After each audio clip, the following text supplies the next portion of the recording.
Goeiemôre. Hartlik welkom vanoggend by ons laaste erediens vir hierdie jaar. Al is dit 'n digitale diens, ek hoop dat dit vir die almal geseën sal wees so op die laaste oomblikke van hierdie jaar, waar ons terugkyk en dankbaar is, maar vorentoe kyk en opgewonde raak. Want die jaar wat voorlê is 'n jaar vol belofte en vol van God se genade en van sy liefde. Kom ons begin vanoggend met ons voortem. Hier is my dienaar wat ek aangestel het, my geliefde oor wie ek my verheug. Ek sal my gees op hom laat kom, en hy sal die wil van God aan die nasies bekend maak. Hy sal nie twis of skreeu nie, en niemand sal sy stem op die strate hoor nie. 'n Riet wat geknak is, sal hy nie afbreek nie, en 'n lampet wat rook nie uitdoof nie. Hy sal die wil van God laat seëvier, en op hom sal die nasies hulle hoop vestig. Mag die genade van ons Here Jesus Christus en die liefde van God en die gemeenskap van die Heilige Gees vanoggend by ons wees en deur hierdie erediens by ons bly en verder met ons gaan. Amen.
Ons skriflesing vanoggend kom uit Matteus 11 vers 2 tot 12. Die opskrif daar is Jesus en die vraag van Johannes die Doper. Johannes het in die tronk gehoor wat Jesus alles gedoen het en het toe deur sy volgelinge 'n boodskap aan hom gestuur om te vra: Is die een wat sou kom of moet ons 'n ander een verwag? Jesus antwoord hulle: Gaan vertel vir Johannes wat julle hoor en sien. Blindes sien, lammes loop, midlaatses word gereinig, dowes hoor, dooies word opgewek en aan armes word die evangelie verkondig. En gelukkig is elkeen wat nie aan my begin twyfel nie. Toe hulle weggaan het Jesus met die mense oor Johannes begin praat en gesê: Waarna het julle in die woestyn gaan kyk? Na 'n riet wat deur die wind heen en weer gewaai word? Nee. Maar wat het julle dan uitgegaan om te sien? 'n man met deftige klere aan? Nee. Kyk, die wat deftig aantrek, kry 'n mens in koninklike paleise. Maar wat het julle dan uitgegaan om te sien? 'n Profeet? Ja, ek verseker julle, nog meer as 'n profeet. Dit is hy van wie daar geskrywe staan. Kyk, ek stuur my boodskapper uit voor jou uit. Hy sal die pad vir jou regmaak. Dit verseker ek julle. Onder die mense op aarde is niemand gebore wat groter is as Johannes die Doper nie. En tog is die geringste in die koninkryk van die hemel groter as hy. Sedert die dae van Johannes die Doper tot nou toe, breek die koninkryk van die hemel vir homself 'n pad oop, en mense wat hulle kragtig inspann, kry dit in besit. Al die profete en die wet het tot op Johannes geprofeteer. En as julle dit wil aanvaar, Johannes is die Elia wat sou kom. Wie ore het, moet luister. Johannes die Doper se vraag aan Jesus is eintlik aangrypend. Dit spreek ons wêreld aan. Dit laat ons oor onsself nadink. Maar Johannes se vraag aan Jesus was ook eintlik 'n bietjie hartverskeurend. Want is hy nie die laaste profeet van Israel nie? Is hy nie die man wat onverskrokke die leiers van die kerk aangevat het, toe hulle nie verstaan het dat hy die Messias aangekondig het nie? Dat hy die een is wat die pad gereed moes maak, sodat die Messias kon kom. Hy bly in die wildernis. Hy is die wille figuur met kameelhaar klere en 'n leergordel, wat onverskrokke mense doop in die Jordaanrivier en vir hulle sê, bekeer julle, want die koninkryk van God het naby gekom. Maar sy vraag hier is een van, is ek reg? Het ek die waarheid weet? En hy vra vir Jesus, is jy die een? Jesus sê nie vir hom ja of nee nie. Jesus gaan terug na alles wat hy gedoen het, na die mense wat hy genees het, die mense wat hy kos gegee het, die mense wat naby hom wou wees om te hoor wat hy sê, die gelykenisse wat hy vertel het, al die wonderwerke wat hy gedoen het. Dit behoort die antwoord te wees, waarop Johannes soek. Maar is dit dan nie genoeg nie? Is dit nie aangrypend genoeg vir Johannes nie? Het hy dalk na iets meer gesoek as dit wat hy hier gekry het? Moet wat gebeur nie nog net groter wees nie, want dit is door God wat na die aarde toe kom in Jesus Christus en wat inbreek maak op ons wêreld en uiteindelik ons wêreld so vir 'n oomblik laat staan, doodstil laat staan, omdat hy in ons wêreld ingetree het. Johannes se probleem is eintlik ons almal se probleem. Sy probleem op daardie oomblik is om met meer as sy oë, wat die natuurlike wêreld kan raak sien, te kyk. Om met geloofsoë te kyk. Om met die oortuiging te kyk dat jy nie al die waarheid kan raak sien deur net rondom jou te kyk nie, maar dat jy in geloof verder moet kyk en moet besef dat waar God aan die werk is in hierdie wêreld, is daar groot dinge aan die gebeur. Moet 'n mens jou gedagtes oopstel, sodat jy ontvanklik is vir dit wat die Here aan die doen is in hierdie wêreld. In elkeen van ons se lewens, maar ook in die hele wêreld. En as ons daarvoor oopgestel is, as ons met geloofsoë leer kyk, dan sien ons raak hoe God intree in alledaagse gebeure en dinge verander. Hoe ontvanklik is ons? Hoe gereed is ons om God te ontvang? Nie net op 'n Sondag en in 'n erediens, waar 'n mens stil word en jy doelbewus fokus daarop om te hoor wat God sê nie. Maar daar buite in die alledaagse lewe, daar waar ons nou aan die einde van die jaar is en 'n volgende jaar op ons wag. En ons weet nie wat 2026 vir ons inhou nie. Ons kan dit nie alles voorspel nie. 2025 het ons dit geleer. Dat daar soveel goed is waaroor ons nie beheer het nie. Hoe kyk ons na 2026 met geloofsoë? Ons kyk in die vertroue dat ons nie alleen 2026 inloop nie, maar dat God saam met ons gaan. dat God ons ontmoet, nie net in 'n erediens waar ons bymekaar is, nie net waar ons besig met die Bybel is nie, maar daar waar ons elke dag besig is om te leef, om te werk, om te kuier saam met mense, om deel te wees van die wêreld waarin ons beweeg. Van die Maandag tot die Saterdag van my lewe. Is ons ingestel daarop om as eggenoot en werknemer en skoolkind en universiteitsstudent en ouma en oupa so te leef, dat ons met geloofsoë vol vertroue en hoop kyk na hierdie wêreld, so leef en so praat, om juis die buitengewone God in die gewone goed te kan ontdek en met ander daaroor te kan praat. Dit is 'n mooi verhaal wat vertel word. Dit is 'n ware gebeure.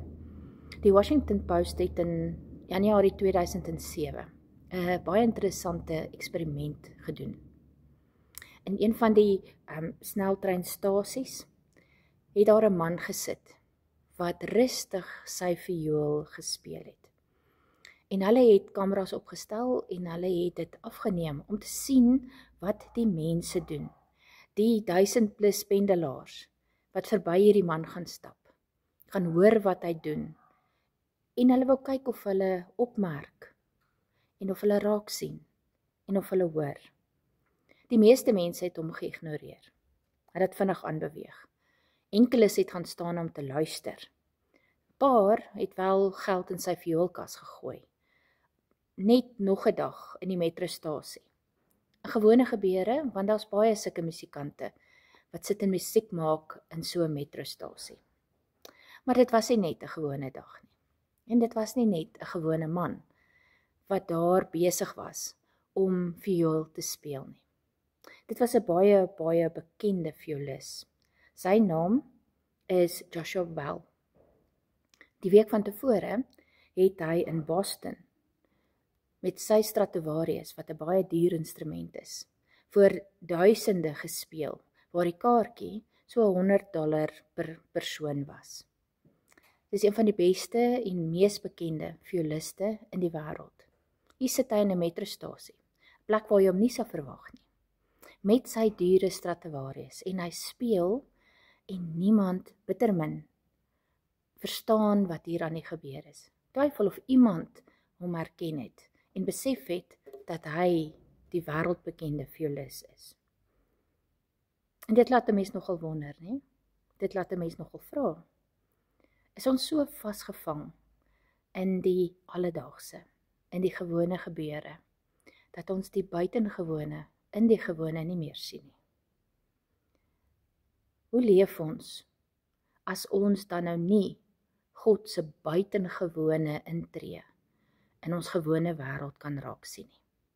Hoe kan ons getuig en hoe kan ons leef met hoop as ons nie besef hoe God deur sy Gees in hierdie wêreld teenwoordig is, en dat ons moet leer om verder te kyk as dit wat ons hier en nou kan raak sien, dat ons met geloofsoë kyk, met die oë wat hoop raak sien, met die oë wat na vreugde soek en na lig en na vrolikheid, en in die gewone, die alledaagse, die sleurwerk, God se genade, God se teenwoordigheid, God se Gees kan ontdek. Is jy die een? Het Johannes vir Jesus gevra. Dis 'n belangrike vraag. Dis tog 'n vraag wat elkeen van ons moet vra. Want dis 'n vraag oor ons eie diepste bekommernisse, ons eie twyfel en swaar kry. Dis een van die vrae wat ons aan die Here moet vra. Is U die een? Is U die een wat in my lewe wil wees? Is U die een wat vir my genade gee? Is U die een wat teenwoordig is? Dis asof Johannes vir Jesus gevra het, is ek reg? Kan ek maar glo? Kan ek maar aangaan met dit wat ek doen, ten spyte van al die druk wat op Johannes was, en die gevaar wat hy geloop het, van die leiers, en later van die koning, en van almal wat hom uit die weg wou ruim. Is dit jy? Is jy die een? Is 'n vraag oor perspektief. is 'n vraag oor hoe ek na my lewe kyk. As Jesus die een is, dan moet ons hom toelaat in al die vertrekke van ons huis.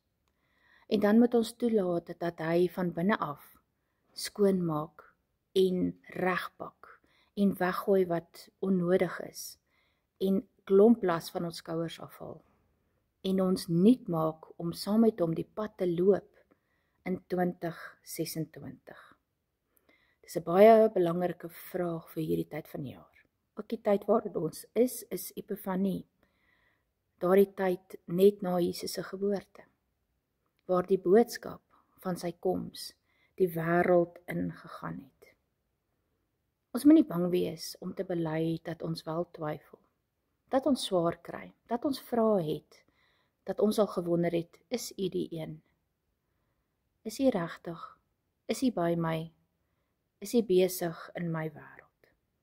Somstyds is ek so vasgevang in die goed wat ek dink ek weet, en die probleme waarmee ek worstel, en die vrae wat ek het, dat ek vergeet om te luister, en om te hoor as die Here met my praat, en as die Here vir my die grense wil oopgooi, en die lewe vir my wil gee.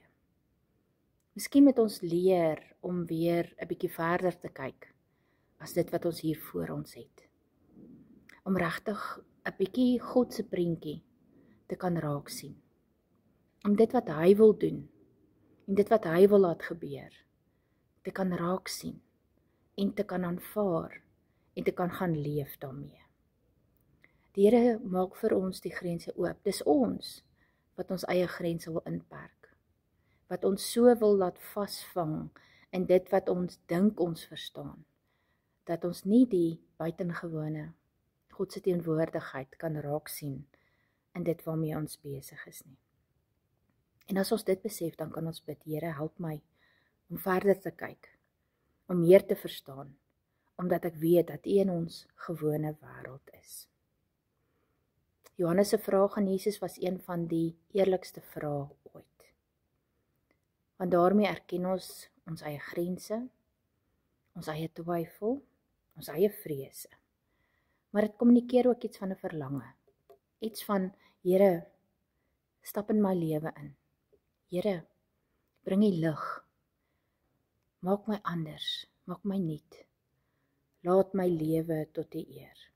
Dis 'n verlange om God te beleef, daar waar ek elke dag loop, van maandag tot Saterdag, sodat ek wanneer ek Sondag om aanbid, kan dankie sê, dat dit nie die eerste keer hierdie week is wat ek hom ontmoet nie, maar dat ek die hele week in gesprek was met hom oor alles wat in my lewe gebeur. En dat ek vir hom kan dankie sê vir die genade en die deernis in my lewe. Tydens Epifanie is dit 'n vraag wat ons nie agtertoe laat kyk nie, maar vorentoe. 2025 was ons lese nogtans sal ek hoop. En dit bly die absolute waarheid. 2026 gaan ons in met ontdek jou plek. Ontdek jou plek in die Here se gesin. En ontdek die plek waarin jy geplaas is, waar jy deel is van God se gesin. Mag 2026 vir ons werklik 'n wonderlike geleentheid gee om verder te kyk as die hier en nou, om die groter werklikheid in te neem en te verstaan en te leef. Mag 2026 vir ons soveel seën en belofte inhou, dat ons elke dag hierdie pad sal loop in gesprek met Jesus, in sy teenwoordigheid, in sy genade, en dat ons wanneer ons by mekaar kom Sondag in die erediens, dat ons sal weet waar ons plek is, en dat ons sal weet dat ons die hele week reeds met hom in gesprek is en vandag sê ons dankie. Mag 26 vir almal van ons 'n wonderlike jaar wees. Vir ons as gemeente mag dit geseënd wees, en so bid ons dit af van die Here, want ons weet, ons leef uit sy redding en uit sy genade. Kom ons bid saam. Here ons God, baie dankie, dat ons vanoggend kan rondkyk rondom ons en verwonderd kan wees oor alles wat U in ons hande plaas. Here, baie dankie dat ons ook mag besef hoe groot U genade is, hoe wyd U liefde vir ons strek. Here, dankie dat ons kan terugkyk oor die jaar in ons persoonlike lewe, in ons gemeente se lewe en oral U handewerk kan sien. Here, dat ons kan vorentoe kyk en weet, ons kan uitsien na die toekoms, want die toekoms behoort aan U. Soos wat U was, is U en sal U altyd wees, hier by ons, om U liefde en U genade aan ons te bewys. Here, gee dat ons werklik sal kyk met geloofsoë, en dat ons sal leef tot U eer, en dat ons dit alles sal doen, omdat ons aan U deel het, deel is van U gesin, en op pad is saam met U. Seën ons, Here, met die ingang van hierdie nuwe jaar. Seën ons wanneer die wat weg was huis toe kom, en seën ons wanneer ons almal weer saam in U huis bymekaar mag wees. Dit bid ons in die naam van Jesus ons Here. Amen.